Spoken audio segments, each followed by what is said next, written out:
Hello everyone, welcome to another video. In this video we will see 5 traps for the player in the level of beginner to intermediate. And if you have not watched the part 1 which I made on the beginner trap, go and watch them. I will give the link below. Now without further ado, let's get it started. This one is Halloween Gambit trap. It starts with e4, e5, knight f3, simply attacking this pawn. So black will develop to protect that pawn. Knight c3, knight f6. This is 4-knight game. Now I will be simply sack this knight. Knight takes a5, knight takes a5, and we'll develop a strong center with the push.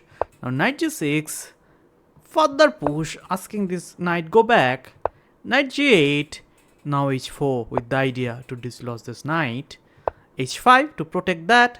Now bishop comes at c4 with the idea to attack this pawn. Bishop b4, trying to pin my knight, but I am not afraid.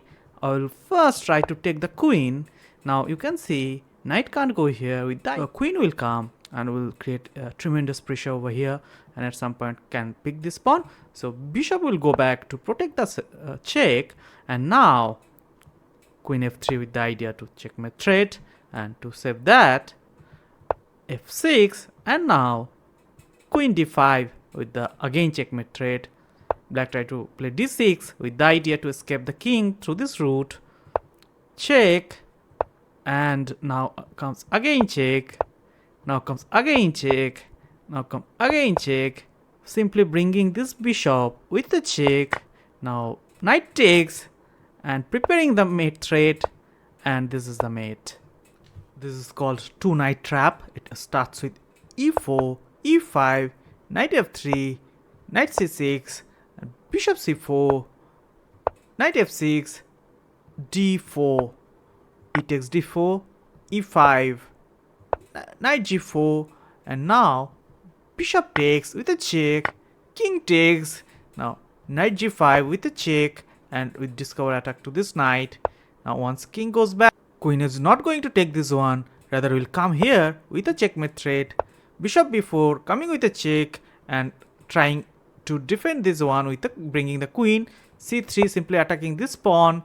Now knight takes this one, and here comes the blow. We are not going here to check, we are going to here with a check.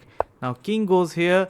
Now knight e6 with a check. Now once this pawn takes, queen will fall, and once it goes and taking the rook. This is Caro-Kann defense trap. So it starts with e4, c6, c4, d5, c takes d5, c takes d5, e takes d5, and now knight f6. Now we will going for check. Queen offering the trade. We are not going to take this queen, rather we will bring the bishop, and now this is pinned.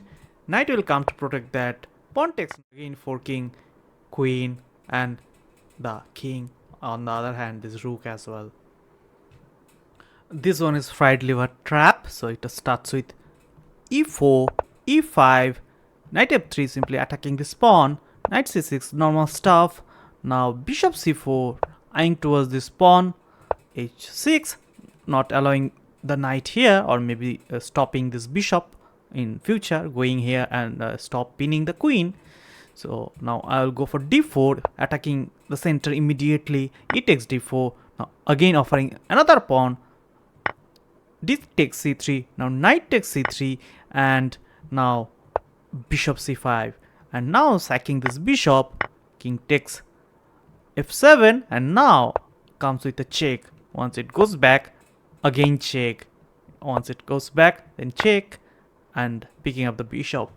This trap arises from Scandinavian defense. So it starts with e4, d5, knight f3, d takes e4, knight g5 with attack to this pawn, knight f6, now d3 asking him to take, and once take, and now bishop takes d3. Now once he wants to kick this knight away, I won't go back.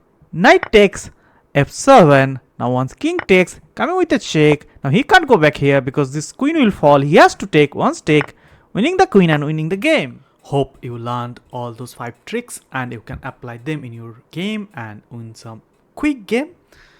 I will make another video in part 3 which I will cover for like intermediate kind of traps. Go and watch them. I think they will also be helpful, and all those traps will start as early as you play e4. So go and watch them. See you. Stay tuned for more chess.